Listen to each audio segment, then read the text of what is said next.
we are at the ISM 2018 event in Nashville, Tennessee. My name is Tim Grady. I'm here with my co-host Lou Weiss.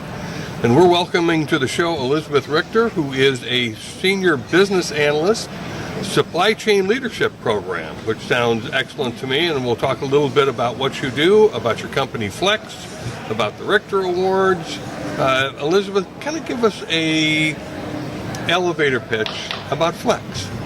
Yeah, well, so Flex is a contract manufacturer traditionally. Okay. They've moved into the sketch-to-scale realm, so they're working a lot with the core of their business, which is still contract manufacturing, but also into more of the design space. So it's a really exciting time to be at Flex. They're kind of changing up the industry, Okay. and we're on the brink of the digital revolution here. So at Flex, they call it the age of intelligence.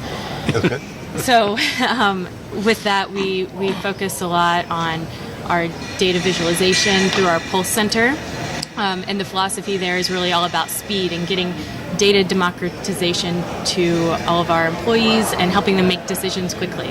I like the phrase sketch to scale. Can you explain it a little bit? Oh, sure, yeah. So we have 100 locations over 30 different countries. So that's what we would consider scale manufacturing. And we also offer the sketch portion of it, which we can help companies design in hardware. When they have a software idea, we can help them with those services. So really all the way, we like to use the whole napkin idea to Right. drawing it and prototyping it all the way through mass manufacturing. And then once they become large scale, we can produce that anywhere around the world. Okay. Great. Now, the leadership program you're involved with. Yes. Touch base on that a little. You look like you're really excited about it. Yeah. Well, it's a new leadership program. Our CPO Tom Linton created it, and it's just been fantastic. We get 4 rotations over the course of 2 years.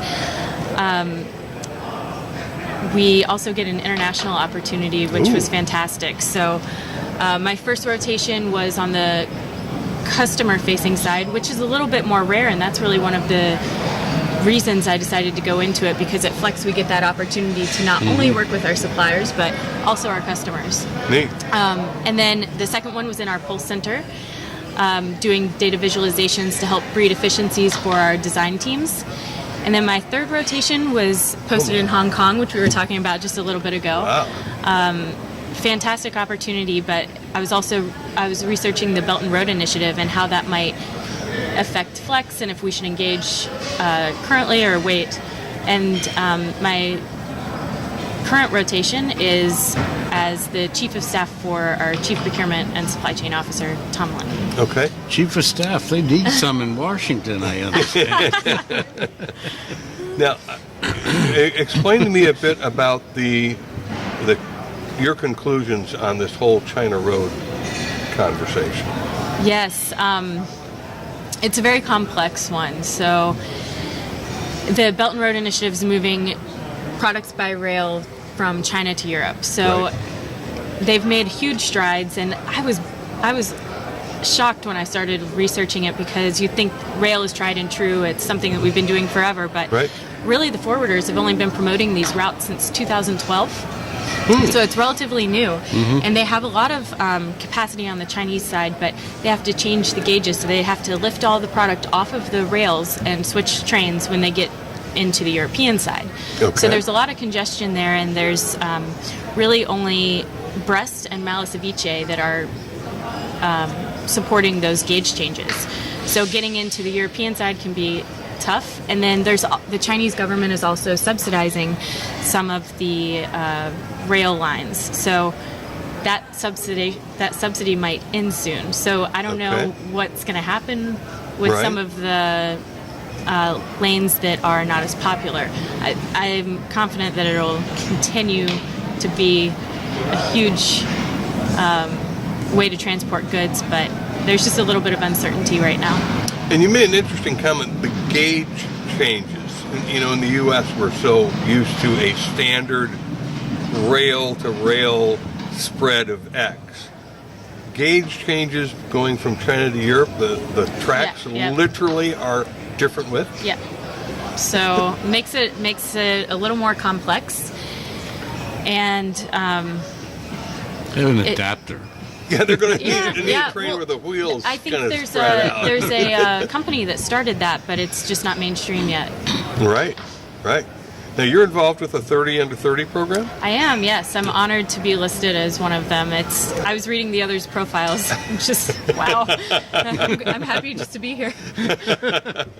Well, I understand we talked with Tom Deary earlier, and he said there were literally hundreds of people who were recommended, Wow. including international, and you're one of the top 30, so congratulations. Thank you. That's a huge accomplishment. What was it that you were doing that got you nominated as a 30 Under 30 Rising Supply Chain Star?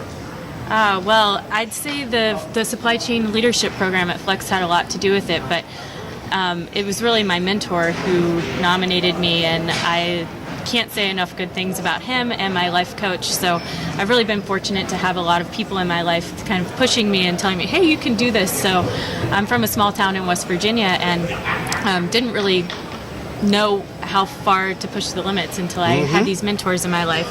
So my life coach, Nancy Richter, she's been huge in that aspect of my life, and she's almost become like a motherly figure.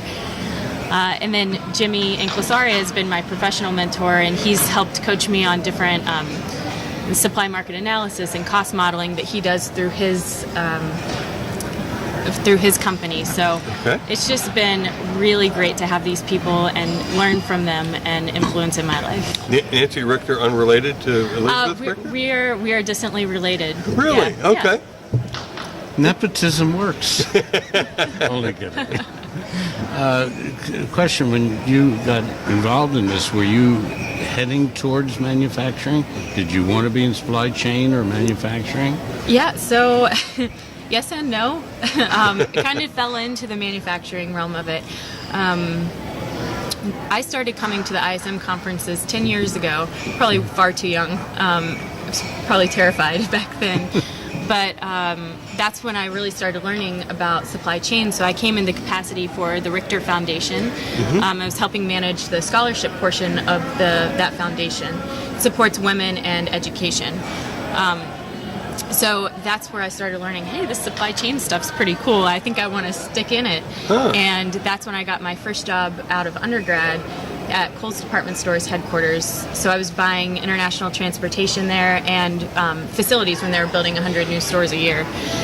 So that really sealed the deal, and I decided, hey, I want to go back and get my formal education in supply management. I think that'll help. And yeah, so went to Michigan State, and that's where I had met Tom Linton at these conferences before, and I saw him on campus. So we went to dinner and we started talking about the benefits of different companies. I was actually about to sign with someone else the next day, and we started talking about this program and the benefits of going into manufacturing and getting to see such a breadth of industries. We have 12 industries over $1 billion in revenue. So, wow. I mean, we really get to see everything from agriculture all the way to fashion. So it sounded exciting, and I didn't really know what I was getting myself into then, but I'm just so happy to be at Flex. It's really like running a bunch of mini supply chains under one major supply chain umbrella.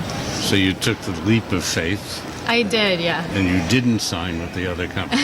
but he's been a great leader and someone to really look up to. He's definitely a thought leader in the industry that's been really cool to be able to have that exposure and learn from him daily.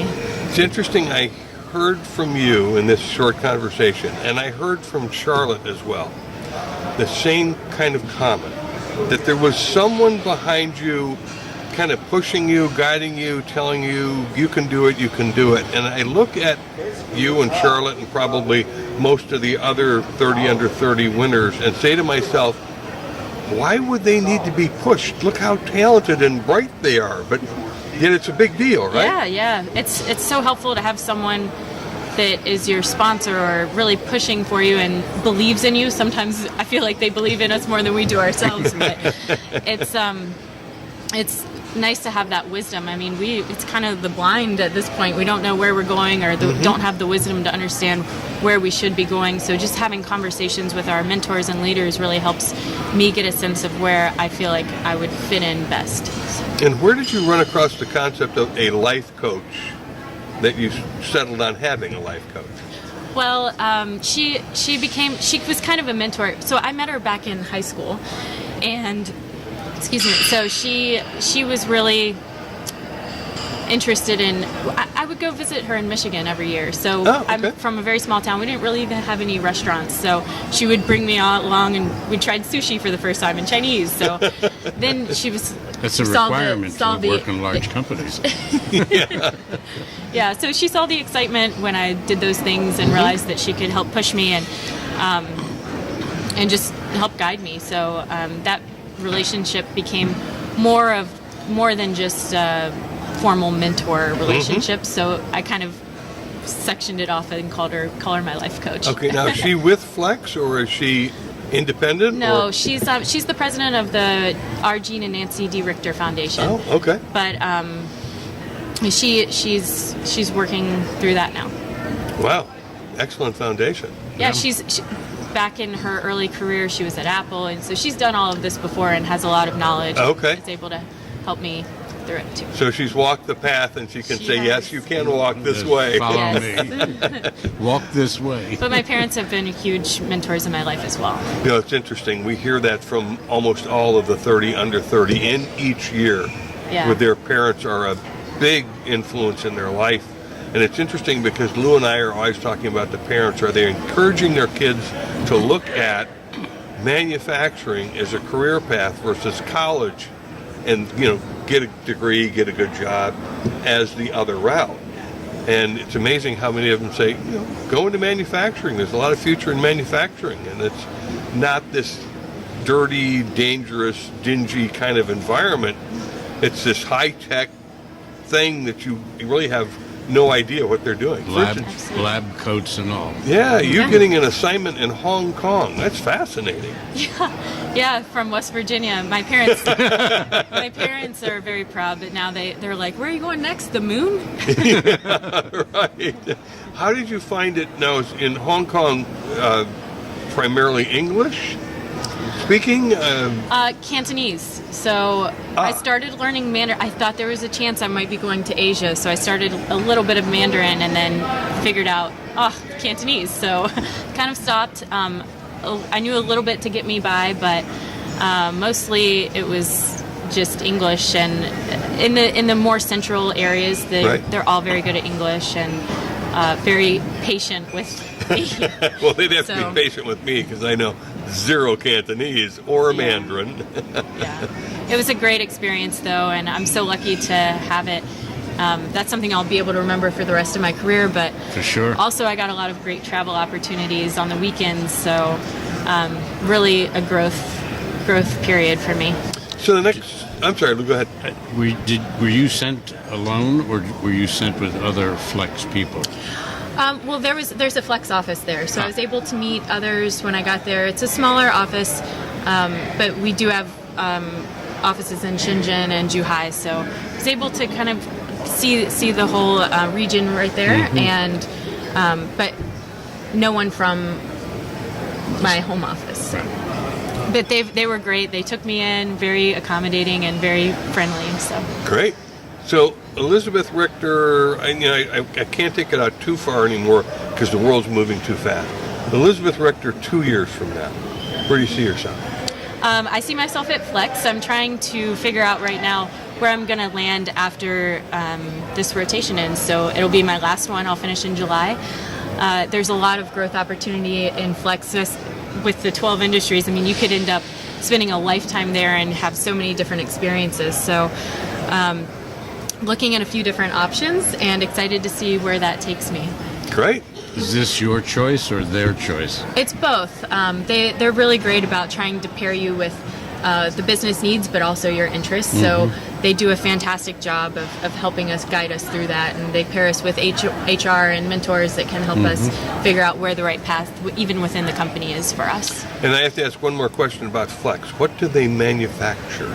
Everything electronic. So Okay. pretty much anything electronic you've ever used. Either we've had some portion of the assembly or manufacturing or logistics of it. So it's quite widespread, and I can't even. There's 1,000 customers and 16,000 suppliers. So 16,000. I can't even answer that. Wow.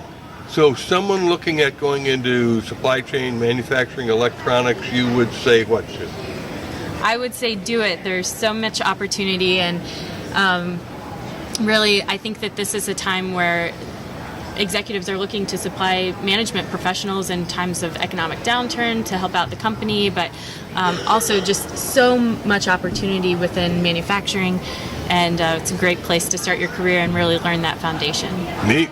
It's a good time for manufacturing, a good time for dedicated people. Well, Elizabeth, thank you for joining us. You're obviously very well spoken. You're very well composed. You know what you're doing. You've got a pretty good idea where you're going. Congratulations on being one of the supply chain rising stars. You clearly are. Thank you. Appreciate it. Thanks for having me. Thank you for being on the show. We've enjoyed having you. Thanks so much. And we've been speaking with Elizabeth Richter, who's a senior business analyst with Flex.